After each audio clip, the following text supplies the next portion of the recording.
Did you see what happened in Lisbon? Kiplimo did it again. World record, 57 minutes and 20 seconds. But here's the strange part. The fastest half marathon Kiplimo has ever run wasn't that one. It was another race.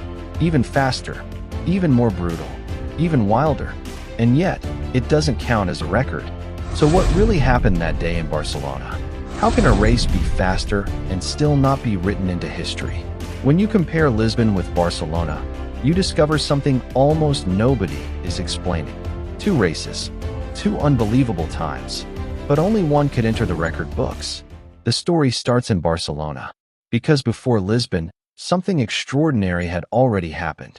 On February 16, 2025, at the Barcelona Half Marathon, Jacob Kiplimo ran one of the wildest races ever seen over this distance.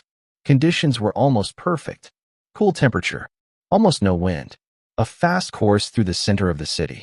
From the very beginning, you could feel something special might happen. The original plan was a very fast pace, but still controlled. About 2:45 per kilometer. But that plan didn't last long.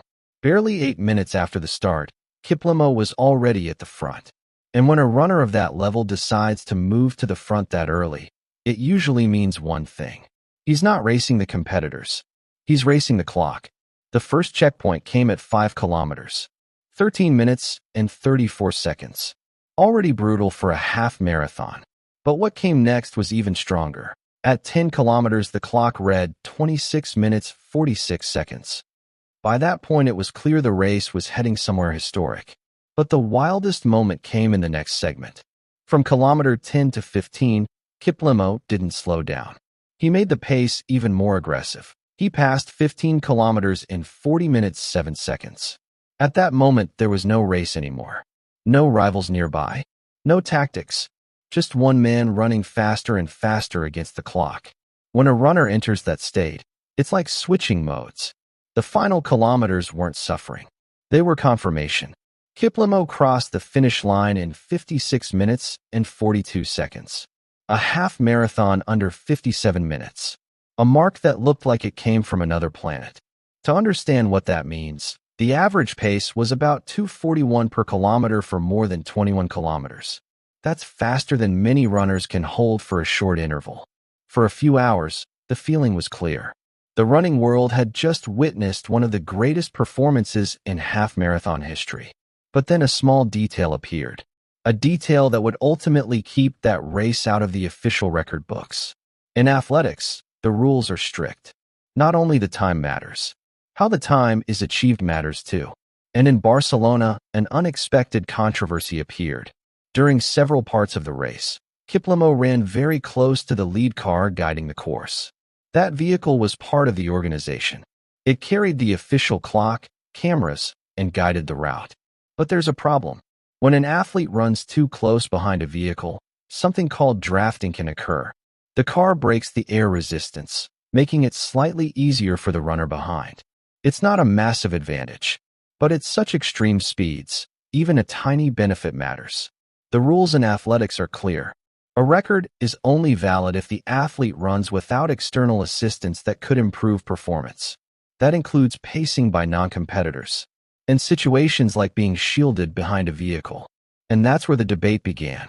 Some experts argued the race was completely clean. Others pointed out Kiplimo spent too much time close to the lead car. After reviewing everything carefully, the decision was harsh. 56 minutes and 42 seconds would not be ratified as the official world record. Suddenly, the fastest half marathon Kiplimo had ever run was not in the official books. The time was real. The race was incredible, but officially it didn't count. And that's where the story gets even more interesting. When an athlete feels something like that has been taken away, two things usually happen. Either they disappear for a while, or they come back with one very clear idea, to prove they can do it again. That's where Lisbon enters the story.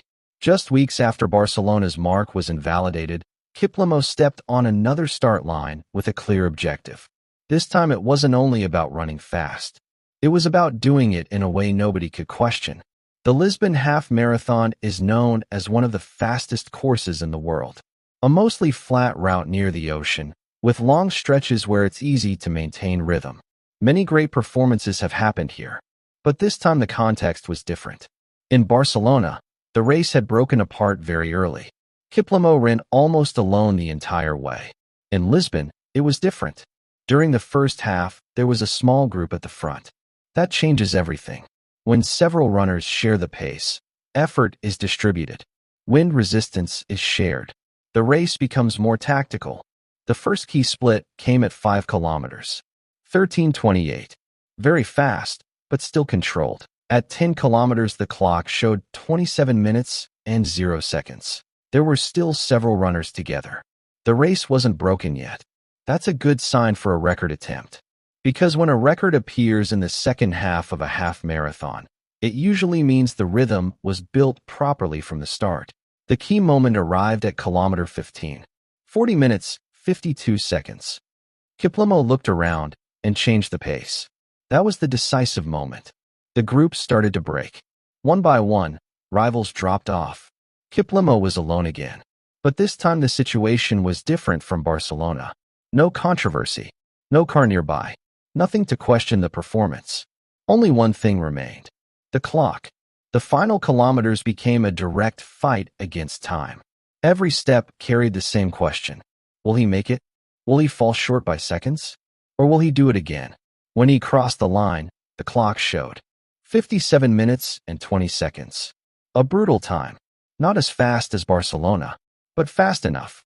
Fast enough to finally be written into history as the official world record. Now the story becomes really fascinating.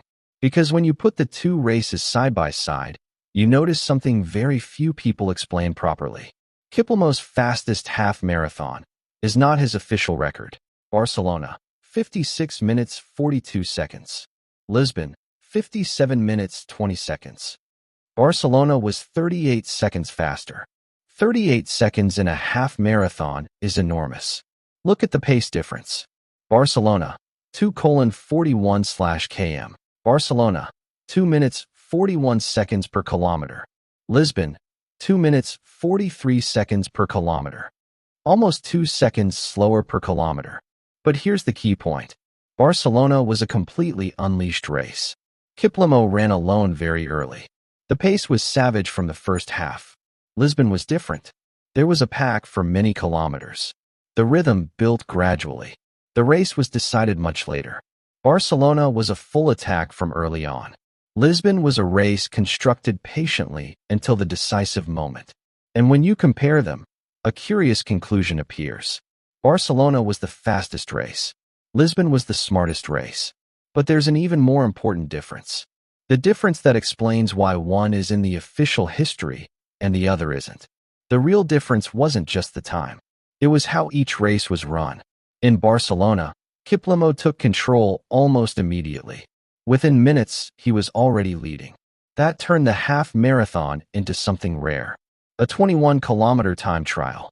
No rivals. No reference points. Just runner versus clock. That produces extremely fast races. But it also increases the risk of controversy like the one that appeared later. In Lisbon, the approach was different. Kiplimo stayed in the group. Let the rhythm build. Waited until kilometer 15. And then he attacked. That change of pace broke the race. The final kilometers became what defines great champions. Not just running fast. Knowing when to run fast.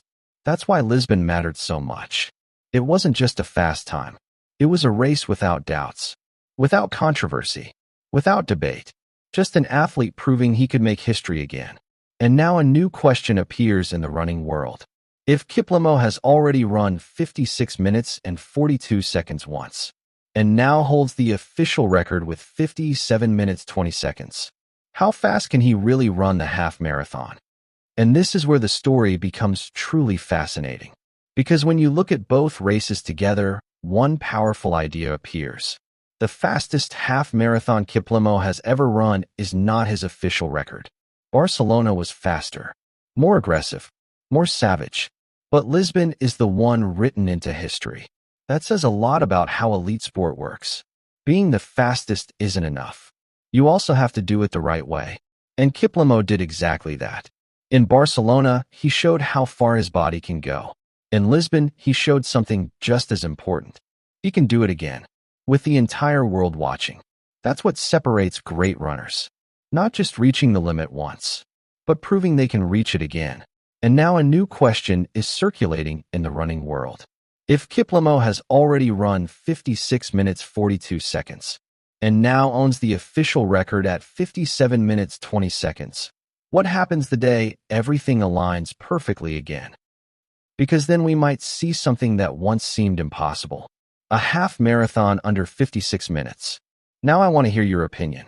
Do you think Kiplimo will one day break 56 minutes in the half marathon? Or is that limit still too far away? Write your thoughts in the comments. And if you want to understand how the best runners train and compete, there's another video here where we analyze the secrets of elite running. Because on this channel, we don't just look at results. We try to understand why things happen in running.